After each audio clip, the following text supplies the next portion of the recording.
toute façon, pour jouer long, il faut avoir les joueurs pour jouer long. Or, à Montpellier, vous avez bien regardé le sujet de Philippe Pousset en début de reportage, très peu de joueurs peuvent jouer long. Peut-être Laurent Blanc pour donner le ballon, et il faut avoir les joueurs au bout pour jouer long. Alors au bout, il y a Ziobert, il y a Zureb, ça peut-être. Mais pour les donner, il n'y a vraiment pas les joueurs. Valderrama, c'est pas un joueur pour ça. Lemou, c'est pas un joueur pour ça. Castro non plus, les arrières latéraux non plus. Et là, la touche est pour Montpellier. La mise en jeu de Luc ici. Pour Zureb. Zureb avec Valderrama. Bon contrôle de Valderrama qui lance bien Séverine. C'est pas fini, elle est sortie de Stilgasiou. Et voilà Louis Collin qui est dans sa loge, qui suit le match dans sa loge, qui est donc interdit, comme on vous l'a dit, de banc de touche et de vestiaire avec ses invités. Ah là, c'était un bon 1-2 en plein cœur de la défense roumaine et au milieu de l'eau, c'était vraiment difficile. Ah voilà, un ballon qui navigue dans la surface et but, et deuxième but, marqué par Daniel Zverev, deuxième but de Montpellier. Et voilà le terrain qui a bloqué le ballon à la surprise de tout le monde, sauf de Zverev. 2-0. On va même s'apercevoir que c'était peut-être aussi à la sienne, parce que sur ce corner qui a été moyennement tiré, parce que pour trouver ses appuis pour une frappe de balle, ah oui, ça donne ça, c'est sûr. Pour trouver ses appuis, c'est difficile. Regardez, corner à ras de terre. Et là, tout le monde va manquer avec cette balle qui fuse. Zverev, contrôle du gauche. Il a du mal à tirer avec Bumbescu, puis finalement, il se retourne et il tire. Et heureusement que Petrescu était resté sur la ligne de but. Quand ça y aurait eu 2 ou 3 Montpelliérains hors jeu. Donc frappé Zverev, croisé. Même pas croisé. Premier poteau. 2-0 et sans doute le moral qui va en prendre un coup du côté des Roumains. Oh, il a eu du mal à se libérer de Bumbescu. Il a eu du mal, il était entre les jambes. Entre les jambes, je n'avais même pas vu. Entre les jambes de Stilgasiou, qui vraiment va passer une très mauvaise soirée. Et sur l'engagement, il y a eu une faute sur Dumitrescu. Nicolas debout.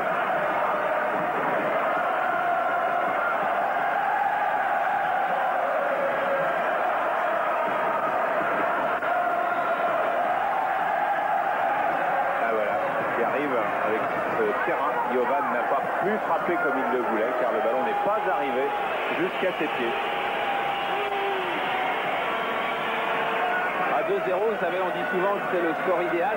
C'est pas vrai, parce que le score idéal c'est 10, 12, 15 pour se qualifier en Coupe d'Europe. Et des 2-0, match aller perdu 3-0 match retour, il y en a eu beaucoup. Et la chance de Montpellier ici, c'est qu'ils ont affaire à une équipe de Steaua qui doute, une équipe qui joue à 10, une équipe qui laisse beaucoup de force sur ce terrain. Un but supplémentaire et ce serait la qualification assurée pour Montpellier. Est-ce qu'ils vont avoir les tripes et le cœur pour continuer d'attaquer? Il reste du temps. Qui aura le plus de tripes, qui aura le plus de cœur? Valderrama. Bien pour Zverev, Zverev pour Séverine qui a du mal à contrôler. Et Ziobert est là. Ziobert va déborder, va se centrer, non? Ah, les dribbleurs aussi ont du mal. Hein. Les dribbleurs et les sprinters, ils ont du mal à trouver leurs appuis. Alors, regardez, on a très nettement vu son pied qui se dérobe, son pied d'appui qui se dérobe au moment de la frappe. Ah, tout le monde est embêté, mais de nouveau, il y avait une recherche du 1-2 dans l'axe.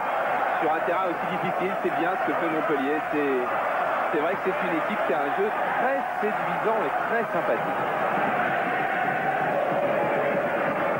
Laurent Blanc, attention, là aussi les passes en fait peuvent être stoppées net par des flaques d'eau qui n'existaient pas il y a 5 minutes.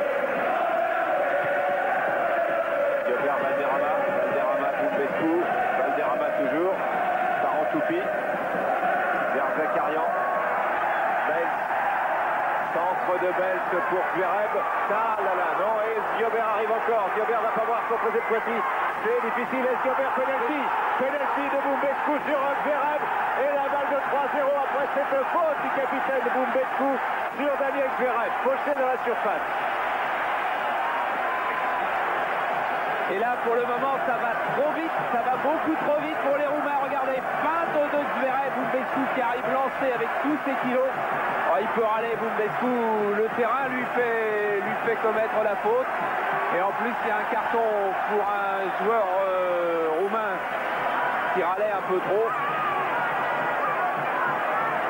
Justement pour l'arrière droit, Petrescu. Laurent Blanc qui a marqué 5 pénaltys en championnat cette saison. Va tirer la balle de 3-0 pour l'équipe de Montpellier. Attention aussi, le sol n'est pas très solide, pas facile d'avoir ses appuis. Il faudra bien s'appliquer.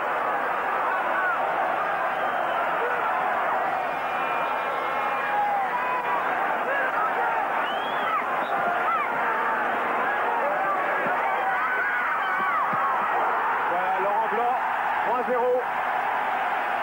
sur la droite. 3-0 pour Montpellier. Vous disiez que c'était le score qui commençait à devenir le bon score. Nous y sommes.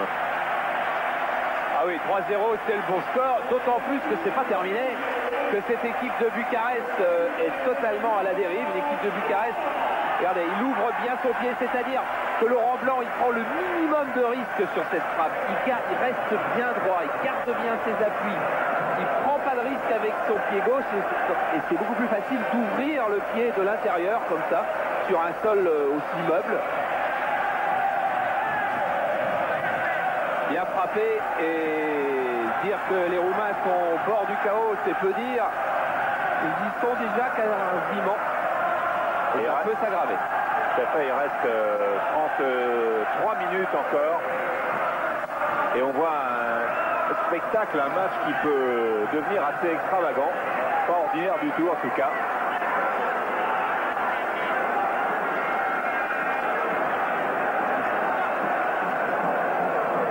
Et peut-être un score renversant. Le mou a passé Petrescu. Et il a eu de la chance de passer. Et Zverev passe à son tour Jovan. Centre de Zverev vers Castro là-bas. Castro se protège. Zakarian récupère. Il va falloir beaucoup de cœur aux Roumains pour ne pas sombrer totalement. Castro, Boumbescu a du cœur, on l'a vu. Il en a parfois un peu trop. Et c'est une sortie de but.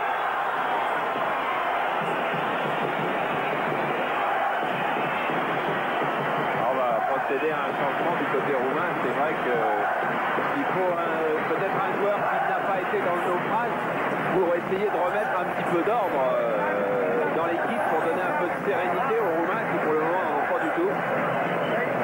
C'est Mirea qui va remplacer Lazare. Cornel Mirea.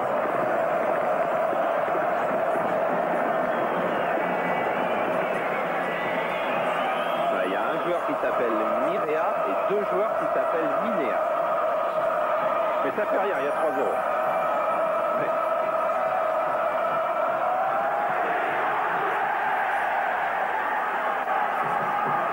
De Zakarian. Petrescu, Jovan, voilà Mirea. Avec les amitiés de Suvrine et une faute de Suvrine. C'est un match qui va laisser des traces dans les organismes de tout le monde. Et encore une demi-heure.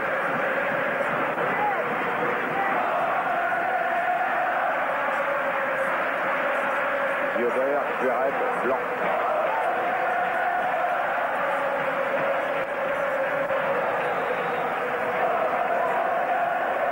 Et Bucarest, ce n'est pas une image seulement, on va avoir de plus en plus de mal à passer au travers des goûts.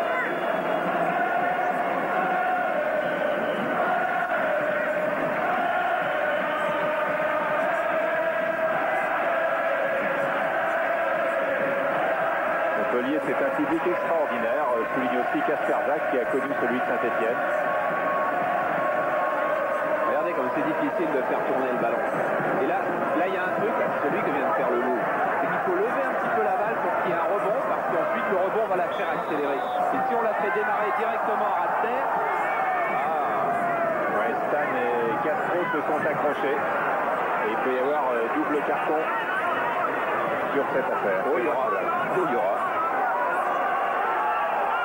pour Castro et un jaune pour Stan. Voilà, relevez-vous. Vous n'en avez pas déjà? Voilà, les contacts sur cette pelouse sont extrêmement dangereux. Alors après, bien sûr, il peut y avoir des gestes d'énervement. Ce qu'il faut surtout, c'est éviter la blessure. Une, c'est déjà beaucoup dans cette rencontre.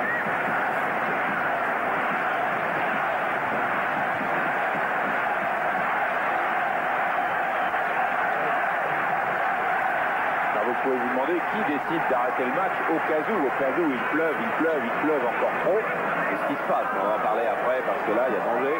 Ouais. Alors, rien que l'arbitre. C'est l'arbitre qui peut décider d'interrompre le match. Et s'il est interrompu avant la fin, bien évidemment, mais même 89e minute, c'est pas sur le score actif. Le match est à rejouer, quoi qu'il arrive. Et le match sera rejoué non pas à 11 contre 10, bien évidemment. Les Roumains rejoueraient à 11, mais le joueur exclu, lui, n'aurait pas le droit de reprendre part à cette rencontre. Mais bon, la pelouse est quasiment impraticable, mais c'est trop avancé, le score est trop avancé pour que l'arbitre, à moins d'un orage phénoménal, Dangereux, ouais. Et dangereux pour la santé des joueurs, parce qu'on a vu un jeune joueur de Villiers-sur-Orge trouver la mort il y a un mois à peu près avec l'orage. S'il n'y a pas de danger pour les joueurs, maintenant ça ira au bout. Zakarian, Castro, belle déviation pour Giobert qui file, le quatrième, Giobert 4. C'est la déroute. C'était la débandade depuis un moment, c'est la déroute maintenant, la vitesse de Giobert. Encore une fois en plein cœur de la défense, car il faut bien remarquer qu'en deuxième mi-temps, c'est la défense centrale de Bucarest qui explose complètement devant la vitesse. Regardez, bien lancé encore en plein cœur. Giobert, le gaucher, va frapper en force du droit. Oh, pleine lucarne pour le gardien. Super. Superbe but. Il n'est absolument pas rattrapé. Ça va beaucoup trop vite. Giobert, formidable acquisition que Giobert tout de même va beaucoup trop vite pour les Roumains. Avec une très belle ouverture de Laurent Castro pour Giobert qui marque son deuxième but de la soirée, son troisième en Coupe d'Europe cette saison. C'est Louis Nicolin qui disait à sa femme juste au moment de l'arrivée de Kasperzak, mais il est fou ce Polonais. Il veut que j'engage Tétis, un joueur de 18 ans, pour remplacer Julio César, et il veut que j'engage un Polonais, dont je ne connais même pas le nom, Giobert, pour remplacer Cantona. Coupe d'Europe sur un terrain incroyable, on se souvient du match de l'équipe de France contre Arsenal déjà, c'était pas mal, avec les espoirs. Non, pas l'équipe de France. Et voilà, non. Et c'est pas fini, Valderrama, et encore Stingasiu qui finit beaucoup mieux son match qu'il ne l'avait commencé. Avec encore un bon Castro, bonne sortie des 2 points du gardien, malheureusement pour lui ça tombe sur Valderrama, intérieur du pied gauche, ça manque un peu de puissance alors le gardien est encore là. C'est bien ce que fait Castro pour ses débuts. Un des grands espoirs du club. Giobert au corner, premier poteau. Et faute de Zverev, semble-t-il. Oui, l'arbitre peut siffler à peu près ce qu'il veut sur ce terrain-là, car chaque joueur qui se lance dans une course ne maîtrise pas sa course et peut donc aller entrer en collision avec à peu près n'importe qui. Zverev qui est venu vers le banc de Montpellier. Sauf pour demander l'heure, car curieusement dans ce stade magnifique il n'y a pas de pendule. Qui aussi, mais elle ne marche pas. Non, je crois qu'il avait un problème d'adducteur parce que le kiné est aussitôt parti vers les vestiaires. Minéa.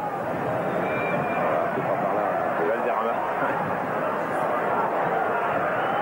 Jovan.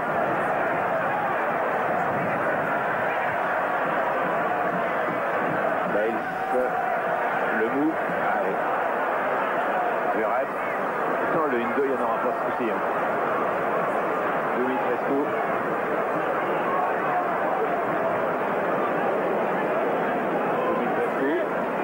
Qui a l'avantage à chaque fois. Et il faut que Blanc sorte le grand jeu. Et la main main de Petrescu qui a bien joué le coup. Pour poursuivre. Voilà, si c'est le 2, oh ça va mal pour Petrescu. Oh là là, il reprend un carton. Eh bien, il en avait déjà un, je ne sais pas si l'arbitre l'a déjà vu. Mais ça sera rouge pour Petrescu, c'est-à-dire la grande vedette de Bucarest avant le match retour. Alors là, il n'en fait pas de cadeau. Le moins qu'on puisse dire, c'est qu'il ne fait pas de cadeau. Voilà. Bon, c'est vrai qu'il ne s'est pas arrêté, c'est vrai qu'il a poursuivi l'action alors que c'était sifflé. Après Popa, Petrescu expulsé.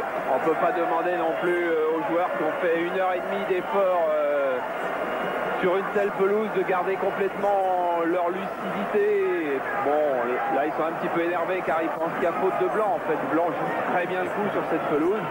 Et c'est ensuite que Petrescu va prendre le ballon et va continuer l'action alors que c'est sifflé. Tout le monde le sait, oh, certainement lui aussi. Hein. Et là l'arbitre n'est pas très clément, mais il applique le règlement, c'est vrai. Et comme le ciel.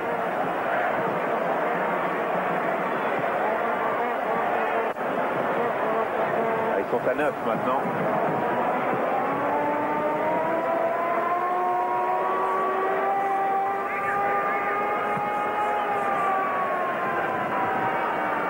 Ils sont à 9, mais ils sont pas tout neufs. Hein. Là, je vois mal comment Montpellier pourra une fois se qualifier. Match retour avec deux joueurs, Popa et Petrescu, qui ne joueront pas. Ils seront quand même les Roumains. Hein. Mais enfin, c'était un de leurs bons attaquants et leur meilleur joueur.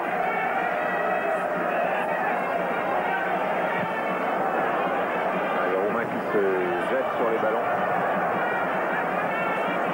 Castro, Darzacarian.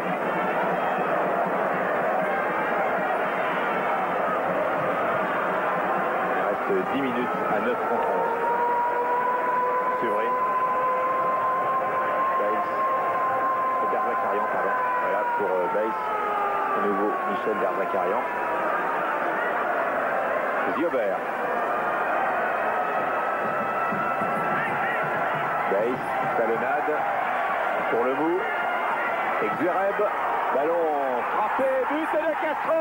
Le 5e est de Castro. Laurent Castro marque sur cette tête piquée de Xereb. Formidable pour ce très jeune joueur de Montpellier. Ah, pour lui, ça sera un souvenir phénoménal. Déjà de jouer en Coupe d'Europe, hein, c'est un souvenir phénoménal pour tous ceux à qui ça arrive. Mais alors de marquer un but. Pauvre gardien abandonné par sa défense, abandonné par son équipe. Talonnade de Baïs, ça c'est un geste absolument magnifique. Et avoir autant d'inspiration à la fin d'une telle rencontre, ça c'est bien. Tête de Xereb là qui va piquer. Je sais plus si c'est une tête, c'est une volée d'ailleurs. Non, c'est une tête. Et puis ensuite, tête piquée de Castro. C'est 1m63. Et le pauvre gardien n'est plus sorti.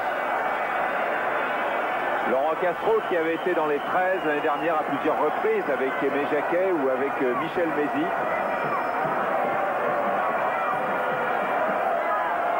Eh bien, qui aurait dit qu'une équipe française marquerait 5 buts à une équipe roumaine?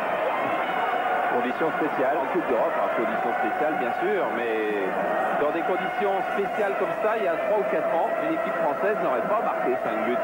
N'aurait pas réussi non plus match nul à Odessa, vraisemblablement, et n'aurait pas gagné à Magdebourg. Il y a une progression je dirais, de l'expérience du football français. Et c'est l'entraîneur roumain, là, Stefanescu, qui disait, avec le nombre de joueurs étrangers qui évoluent dans le championnat de France, le football français a forcément gagné en culture du football. Et c'est vrai qu'il y a là des joueurs qui ont l'expérience des matchs internationaux, qui ont fait beaucoup de bien au football français. Qui maintenant réussit quand même en Coupe d'Europe de bons résultats. Un grand chelem au premier tour, et il y aura peut-être grand chelem au deuxième tour aussi. Alors allons-nous avoir la demi-douzaine avec cette frappe de Blanc.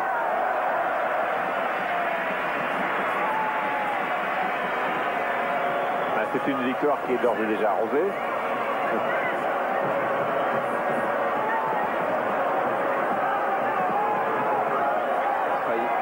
inimaginable que l'arbitre arrête le match, ce que lui demande le gardien. Le gardien roumain est en train de demander à l'arbitre d'arrêter le match car, disait-il, et là il n'a pas tort, on ne voit plus rien et on ne peut plus jouer. Mais c'est impossible, il n'arrêtera pas. Dumitrescu, pardon.